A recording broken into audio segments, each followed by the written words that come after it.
नमस्कार।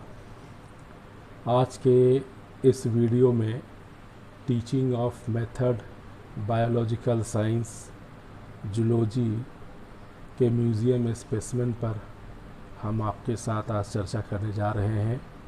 हम लोगों ने स्टार्ट किया था फाइलम प्रोटोजोन से, जिसमें हमने आपको अमीबा प्रोटियस के बारे में बताया था। फिर आपको हमने पैरामीशियम के बारे में बताया, यूग्लिना के बारे में बताया। प्रोटोजोन्स के ही कुछ स्पीसीज़ ऐसे थे जिनसे इन्फेक्शंस हो रहे थे, डिजीज़ हो रही थी, जिसमें मैंने आपको ट्राइपेनोसोमा गैम्बियंसी के बारे में बताया। आज उसी पैरासिटिक स्पीसीज़ प्रोटोजोन के अगले एग्जाम्पल्स में हम प्लाज्मोडियम वाइवेक्स, जिससे मलेरिया कॉज होता है, उस पे हम बात करेंगे। देखिए, प्लाज्मोडियम का जो स्पोरोजोइट्स है वो डाइजेनेटिक होता है। उसको 2 जनरेशन्स के लिए 2 होस्ट चाहिए। प्राइमरी होस्ट उसका मैन तो होता ही है, सेकेंडरी होस्ट एनोफिलिस है, फीमेल एनोफिलिस। फीमेल एनोफिलिस मच्छर के काटने से मलेरिया होता है। मेल एनोफिलिस से नहीं होगा, क्योंकि मेल का फूड जो है वो प्लांट प्रोडक्ट है। इसलिए वो देखिएगा, आप कभी जंगल में जाइएगा तो कुछ मच्छर आपको काट लेगा, तो वो मेल एनोफिलिस है।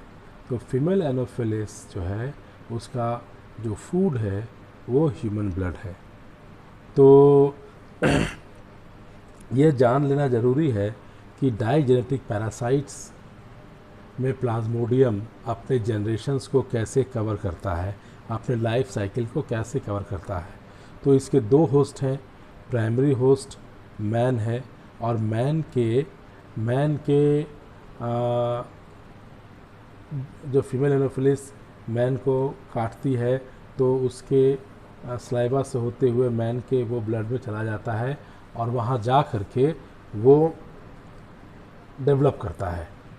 अब डेवलप करके वहीं पर उसका जो स्टेज है वो चेंज होने लगता है, और वहाँ वो धीरे धीरे लीवर के पास जाता है, और उसका स्टेज जो मेरोजोइटिक स्टेज है वो चेंज करने लगता है, और वहाँ वो साइजोंट स्टेज में कन्वर्ट कर जाता है।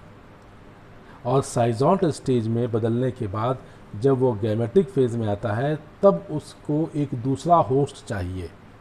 उसका दूसरा होस्ट वो फिर फीमेल एनोफिलिस बॉडी में वो चला आता है, और वहाँ जा कर के वो अपने साइकिल को कंप्लीट करता है। और अगले बाइट में जब उसका गैमेटोसाइट डेवलप कर जाता है, तो वो फिर सेल रप्चर्ड हो करके वो ह्यूमन ब्लड में डिफरेंट पार्ट में वो सर्कुलेट करता है। लीवर उसका ऑर्गन साइट है, जहाँ स्पोरोजोइट्स जा करके वहाँ ग्लाइकोजन मटेरियल्स को वो फीड करना शुरू करता है।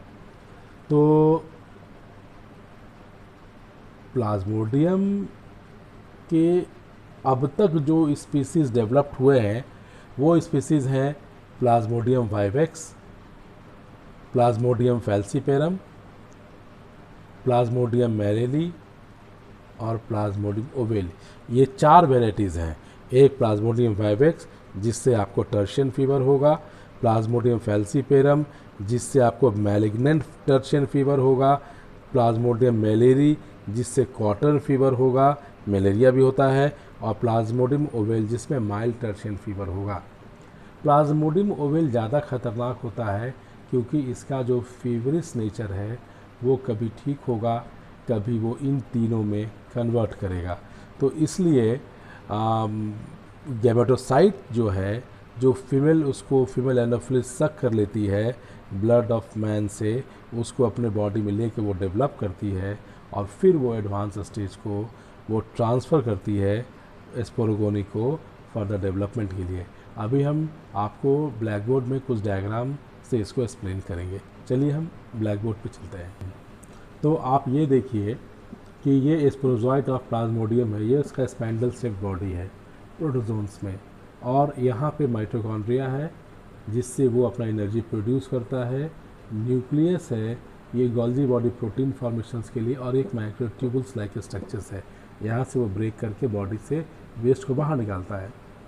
तो स्पोरोजोइट्स जो है वो बहुत इम्पॉर्टेंट है प्लाज्मोडियम का, यही ग्रो करता है और यही स्पोरोजेनेसिस करके स्पोरोसाइट्स बना करके मैन के बॉडी में सेकेंड साइकिल में जा कर के इन्फेक्शन कॉज करता है।